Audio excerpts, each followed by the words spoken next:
بسم اللہ الرحمن الرحیم۔ ناظرین السلام علیکم، میں ہوں آپ کا میزبان صابر شاکر، وفاقی دارالحکومت اسلام آباد سے کچھ تازہ ترین اطلاعات اور اہم خبریں آپ سے شیئر کرتے ہیں۔ ابھی حکومت معرض وجود میں نہیں آئی، مکمل طور پہ تشکیل نہیں پائی، بلکہ کابینہ کی پہلی قسط آئی ہے، اور اس کابینہ میں جو چہرے ہیں ان سے بہت اچھی طرح اندازہ ہو سکتا ہے کہ یہ حکومت کتنا عرصہ چلے گی، کیونکہ حکومت کے آنے سے پہلے ہی یہ پہلی حکومت ہے جس کے جانے کی تاریخیں آ چکی ہیں کہ اس حکومت نے کتنے ہفتے اور کتنے مہینے چلنا ہے، اور اس کے بعد اس نے چلے جانا ہے گھر۔ اور اسی لیے ابھی تک پاکستان پیپلز پارٹی کابینہ کا حصہ نہیں بنی۔ انہوں نے صرف ووٹ دیا ہے، اور ووٹ دے کے شہباز شریف صاحب کو اور اسپیکر کو اور ڈپٹی اسپیکر کو وہ خود ایک سائڈ پہ ہو رہے ہیں، اور پاکستان پیپلز پارٹی نے اب تک تمام آئینی عہدے جو ہیں وہ اپنے پاس رکھے ہیں۔ فار ایگزامپل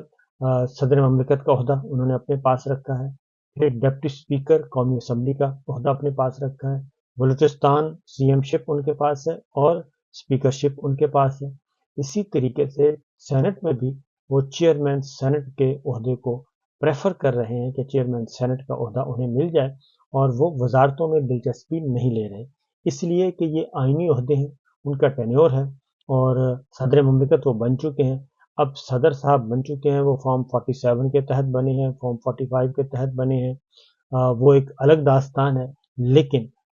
وہ اب ان کو ہٹانا جو ہے، زرداری صاحب کو ایوان صدر سے نکالنا، وہ 2/3 اور 3/4 جو ہے ارکان کی ضرورت ہے، کیونکہ سمپل میجورٹی نہیں بلکہ 2/3 3/4 ایگزیکٹ میں ذہن میں نہیں ہے اس وقت، ایگزیکٹ نمبر کم از کم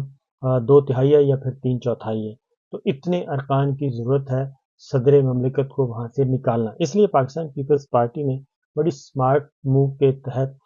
تمام فیڈرل گورنمنٹ ان کو دے دی، پریمیئر شپ ان کو دے دی، کابینہ میں ابھی تک وہ نہیں آ رہے، اور مولانا فضل الرحمان صاحب ابھی تک وہ بضد ہیں کہ انہوں نے اپوزیشن میں ہی رہنا ہے، اور انہوں نے عید کے بعد ایک لائحہ عمل کا بھی اعلان کر دیا کہ عید کے بعد وہ تحریک چلا رہے ہیں۔ اس کی وجہ کیا ہے؟ کیونکہ ہمارے پاس جو اطلاعات آ رہی ہیں وہ بھی اسی نوعیت کی ہیں کہ یہ جناب حکومت جو ہے بہت مشکل ہے کہ یہ بجٹ بھی دے پائے، بلکہ بجٹ سے پہلے ہی کوئی بڑے دھماکے ہو جائیں گے، سیاسی دھماکے، اور جس کے نتیجے میں شہباز شریف صاحب کو اپنی حکومت بچانا مشکل ہو جائے گا، کیونکہ یہ حکومت اس وقت مستحکم ہوگی، اس وقت سٹیبل کہلائے گی، اگر پاکستان پیپلز پارٹی اور مولانا فضل الرحمان صاحب اس حکومت کے ساتھ آگے کھڑے ہو جائیں، کابینہ میں آ جائیں، اور وہ اس حکومت کی اونرشپ لیں۔ مہنگائی، بے روزگاری، قرضوں کا معاملہ، IMF، اور جو بھی قیمتوں کا بڑھایا جانا، بجلی، پانی، گیس، یہ ساری کے ساری رسپانسبلٹیز جو آئیں گی اس میں اونرشپ لے۔ پاکستان پیپلز پارٹی ابھی باہر بیٹھ کے نظارہ کر رہی ہے، اور مولانا فضل الرحمان صاحب نے تو اب تک مکمل طور پہ کٹی کی ہوئی ہے، نہ ہی وہ اسپیکر کے انتخاب میں انہوں نے حصہ لیا، نہ ووٹ دیا، نہ حصہ لیا، نہ ڈپٹی اسپیکر کے، نہ پرائم منسٹر کے، نہ صدر مملکت کے، یعنی وہ مکمل طور پہ انتظار کر رہے ہیں کسی اشارے کا، کسی وقت کا، کیونکہ وہ بہت سوچ سمجھ کر وہ قدم اٹھاتے ہیں، اس لیے انتظار کرنا چاہیے، کیونکہ ہمارے پاس جو کابینہ کے نام ہیں اس میں فارم 47 والے زیادہ ہیں اور فارم 45 والے نہ ہونے کے برابر ہیں۔ یا تو فارم 47 والے ہیں، یعنی کہ ہارے ہوئے لوگ جو کہ زبردستی جن کو جتوایا گیا ایک سرٹیفکیٹ دے کے، ایک نوٹیفیکیشن کے ذریعے، اور یا پھر وہ ہیں جو ان کے سہولت کار ہیں، جنہوں نے مینڈیٹ چوری کیا، وہ مینڈیٹ چور، اور مینڈیٹ چوروں کے سہولت کار، وہ ہے کابینہ میں سب سے زیادہ۔ میرے سامنے جو نام ہے وہ آپ کو بتا دیتا ہوں کہ فارم 47 والے کون ہیں۔ خواجہ آصف صاحب فارم 47 والے ہیں، اور اس کے بعد کیسر احمد شیخ صاحب، یہ غالباً فارم 47 والے نہیں ہیں، اور اسحاق ڈار صاحب نہ سینیٹر ہیں، نہ اس وقت وہ قومی اسمبلی کے رکن ہیں، کچھ بھی نہیں ہے۔ احسن اقبال صاحب وہ بھی مشکوک ہیں۔ اس کے بعد عبدالعلیم خان فارم 47 والے ہیں، اور جام کمال خان بلوچستان سے فارم 47، اویس احمد خان لغاری صاحب فارم 47، اور عطا تارڑ صاحب فارم 47، رانا تنویر صاحب یہ فارم 45 ہے، اور خالد مقبول صدیقی صاحب فارم 47، اور اعظم نذیر تارڑ صاحب سینیٹر ہیں، اور اسی طریقے سے مصدق ملک صاحب سینیٹر ہیں، چودھری سالک صاحب فارم 47، اور امیر مقام فارم 47، اور اس کے بعد آتے ہیں جی محمد اورنگزیب صاحب غیر ملکی، ابھی انہوں نے پاکستان کی شہریت لی ہے، احمد چیمہ غیر منتخب اور کچھ بھی نہیں ابھی تک، اور محسن نقوی صاحب سہولت کار۔ تو یہ ساری وزارتیں جو ہیں، یہ وزیر، یہ سارے کے سارے فارم 47 والے ہیں جو کہ اس وقت ہمیں نظر آ رہے ہیں، اور ابھی کچھ نام مسنگ ہیں، وہ بھی فارم 47 والے ہیں۔ تو یہ ہے اس وقت کی سچویشن جی۔ تو اگر کل کو آڈٹ ہوتا ہے، اور آڈٹ ہوتا ہے تو آڈٹ کے نتیجے میں یہ سارے کے سارے گھر جائیں گے، اور ہائی کورٹ یا سپریم کورٹ 2 ہفتے، 4 ہفتے، 2 مہینے، اس سے زیادہ کا وقت نہیں ہے۔ تو انہوں نے یہ پوری کی پوری کابینہ جو ہے، اور شہباز شریف صاحب خود، میں بھول گیا، شہباز شریف صاحب خود فارم 47 والے ہیں، اسپیکر فارم 47 والے ہیں۔ تو یہ تو ہے اس وقت کی سچویشن کہ ان کی اتنی ہی ایج ہے، اس سے زیادہ کی ایج نہیں ہے۔ تو کیونکہ اب نجم سیٹھی صاحب جیسے لوگ کہہ رہے ہیں، تجزیہ کار، وہ یہ کہہ رہے ہیں کہ جناب جو عمران خان صاحب نے 4 حلقوں کا نام لیا کہ 4 حلقوں کا آڈٹ کر کے اس کے بعد آگے بڑھیں، تو 4 میں سے 3 حلقے وہ کہتے ہیں کہ یہ جیت جائیں گے پاکستان تحریک انصاف۔ نور عالم خان صاحب کو انہوں نے بچایا ہے، لیکن میری اطلاع کے مطابق نور عالم خان صاحب بھی فارم 47 والے ہی ہیں، 45 والے وہ نہیں ہیں، کیونکہ پشاور میں بہت ان کے پاس فارم 45 موجود ہیں۔ تو یہ تو صورتحال ہے جناب، حالات و واقعات کی۔ اب ہاں، اس میں ایک اور نام رہ گیا جی، علیم خان صاحب۔ علیم خان صاحب بھی فارم 47 والے ہیں، اور جو مس ہو گیا تھا ہم سے۔ تو اس طریقے سے جتنے بھی نام، جو بھی نام آپ اٹھا کے دیکھ لیں گے، اس میں یہ 19 لوگ ہیں۔ تو 19 لوگوں کا میں نے آپ کو حال حوال بتا دیا۔ اس کے بعد بھی مولانا فضل الرحمان صاحب خود کہہ چکے ہیں کہ عید الفطر کے بعد وہ کہتے ہیں ہم بھرپور احتجاجی تحریک شروع کر رہے ہیں، اور احتجاجی تحریک کی مکمل صوبہ بندی کر لی ہے، اور عید کے بعد ہمارا پہلا جلسہ جو ہے وہ بلوچستان میں ہوگا۔ تو عید کے بعد کا مطلب ہے تقریباً 15 اپریل کو، اور 15 اپریل کو ان کا روزہ ہوگا، ان کا جلسہ ہوگا بلوچستان میں۔ تو اسی طریقے سے پاکستان تحریک انصاف نے بھی کل جو اعلان کیا ہے، وہ بھی انہوں نے کہا کہ جی ہم عید کے بعد جوائن کریں گے، اور عید کے بعد ساری جماعتیں، جماعت اسلامی نے بھی عید کے بعد کا رکھا ہوا ہے، جی ڈی اے نے بھی عید کے بعد کا رکھا ہوا ہے، جے یو آئی مولانا صاحب نے بھی عید کے بعد رکھا، اور پاکستان تحریک انصاف بھی عید کے بعد رکھ رہی ہے، یعنی کہ 15 اپریل کے بعد دما دم مست کلندر۔ اور اس کے ساتھ ہی بہت سی جو ہے ماؤتھ پیس ہے اس وقت آج کل اسٹیبلشمنٹ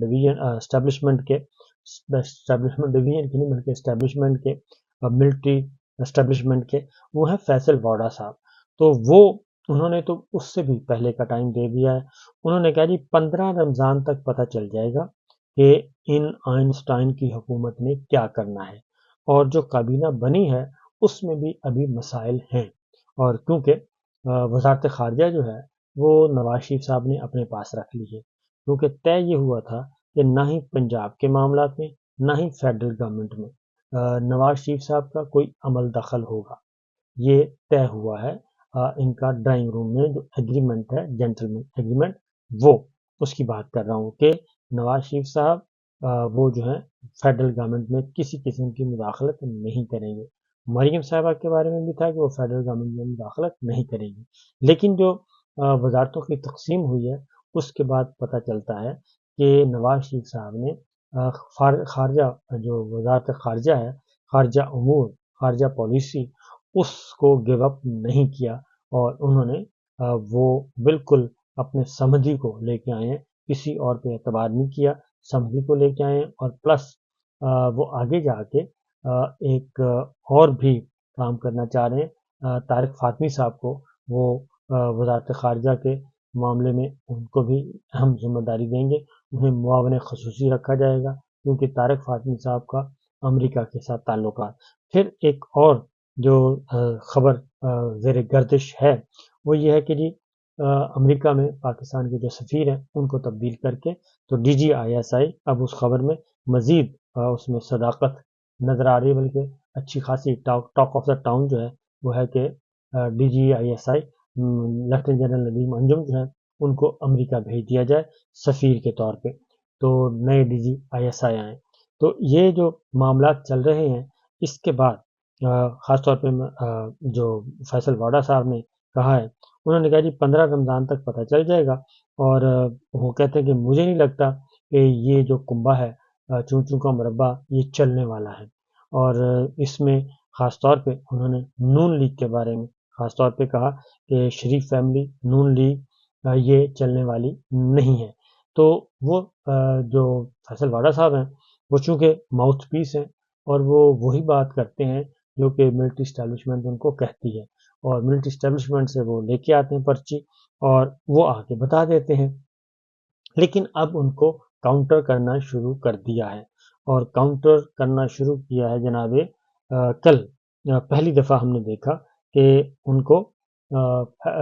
شیخ وقاص اکرم صاحب نے ان کو کہا کہ جناب انتظار کریں، ہم بھی ادھر ہی ہیں، آپ بھی ادھر ہیں، تو دیکھتے ہیں، زور بازو آزماتے ہیں، اس کے بعد پتہ چلے گا. پھر فواد چوہدری صاحب نے ایک بات کی ہے، اور فواد چوہدری صاحب نے بھی یہ بات بڑے وثوق سے کہی ہے کہ شہباز شریف نے اگر فضل الرحمان کو مینج نہ کیا تو پھر یہ حکومت نہیں چل پائے گی. اور اس کی وجہ یہ ہے کہ یہ ساری باتیں کیوں ہو رہی ہیں، عوامی تحریک کی باتیں کیوں ہو رہی ہیں، عوامی احتجاج کی باتیں کیوں ہو رہی ہیں. وہ اس لیے ہو رہی ہیں کہ فارم 47 اور یہ حکومت ہے فارم 47 کی، یعنی کہ جعلی حکومت ہے، مینڈیٹ چور ہے. اب ان کا خیال تھا کہ ہم یہ سارے الیکشن مینیج کر کے سیٹیں ویٹیں آپس میں بندر بانٹ کر کے اقتدار آپس میں تقسیم کر لیں گے. پنجاب آپ کا ہوا، بلوچستان میرا ہوا، سندھ میرا ہوا، اور خیبر پختونخوا تو وہاں پہ تو کوئی جا ہی نہیں سکتا. تو وہ تو پاکستان تحریک انصاف کی ایبسولوٹ میجورٹی ہے اور ہے بھی فارم 45 والی. تو مرکز آپ لے لیں، فلاں عہدہ آپ کا، فلاں عہدہ میرا، فلاں ملک میں سفیر آپ کا، فلاں ملک میں سفیر میرا، یہ سارا ہم بندر بانٹ کر لیں گے. ملٹری اسٹیبلشمنٹ ہمارے ساتھ ہے، اور اس کے بعد رزلٹ اناؤنس کر دیں، الیکشن کمیشن ہمارے ساتھ ہے. اس لیے ہوگا یہ کہ چلتا رہے گا عدالتوں میں مقدمات، اور ہم نے نتیجہ دے دیا، طاقت کے زور پہ، طاقت کے بل بوتے پر کر دیا رزلٹ اناؤنس. اب جس کو تکلیف ہے وہ الیکشن ٹریبیونل جائے، اور وہ ہائی کورٹ میں جائے، وہ سپریم کورٹ کے دھکے کھائے، اور اس طریقے سے وہ دھکے کھاتا رہے گا. اور تقریباً 100 سے زیادہ سیٹیں ہیں قومی اسمبلی کی، یہاں پہ ریگنگ کی گئی، اور اس کے بعد 100 سے زیادہ، کم از کم 100 سے زیادہ سیٹیں ہیں. اور اسی طریقے سے پنجاب میں 125 سیٹ ہے جہاں پہ ریگنگ کی گئی ہے. تو 125 سیٹ پنجاب کی اور 100 سیٹ قومی اسمبلی کی، یہ ملا کے 225 سیٹیں ہو جاتی ہیں. تو وہ کہتے ہیں کہ 225 سیٹوں کا فیصلہ ہوتا ہوتا 3-4 سال گزر جائیں گے، اس وقت تک ٹینیور پورا ہو جائے گا اور یہ ہمت ہار کے بیٹھ جائیں گے. تو باقی انہوں نے کل یہ پاکستان تحریک انصاف نے اس پہ شدید رد عمل بھی دیا ہے، جو کہ گرفتاریاں ہوئی ہیں اس پہ بھی کافی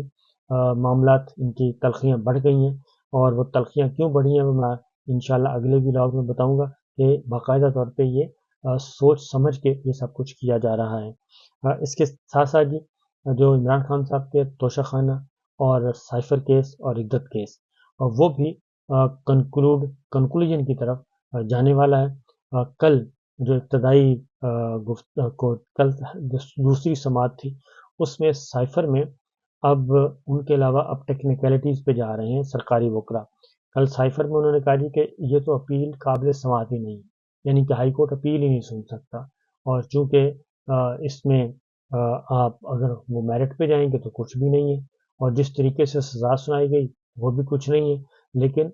چیف جسٹس اسلام آباد ہائی کورٹ اور جسٹس میاں گل حسن اورنگزیب نے یہ دلیل ان کی نہیں مانی، اور سلمان صفدر صاحب سے کہا ہے کہ آپ اپنے آرگومنٹس دیں، اور کاؤنٹر آرگومنٹس دیں. سرکاری وکلا نے تو اسٹریٹ فارورڈ کہہ دیا کہ جی آپ کی اپیل آپ سن ہی نہیں سکتے، اپیل یہ قابل سماعت ہی نہیں ہے، تو یہ پاسبل نہیں ہے.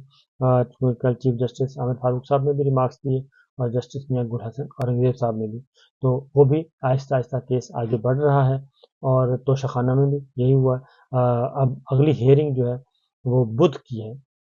یعنی 2 دن کے بعد کی تاریخ ہے. بدھ کو ہوئے گا، کل ہوگا دوبارہ کیس سنا جائے گا. تو چھوٹی چھوٹی تاریخیں ہو رہی ہیں. عدت والے کیس میں بھی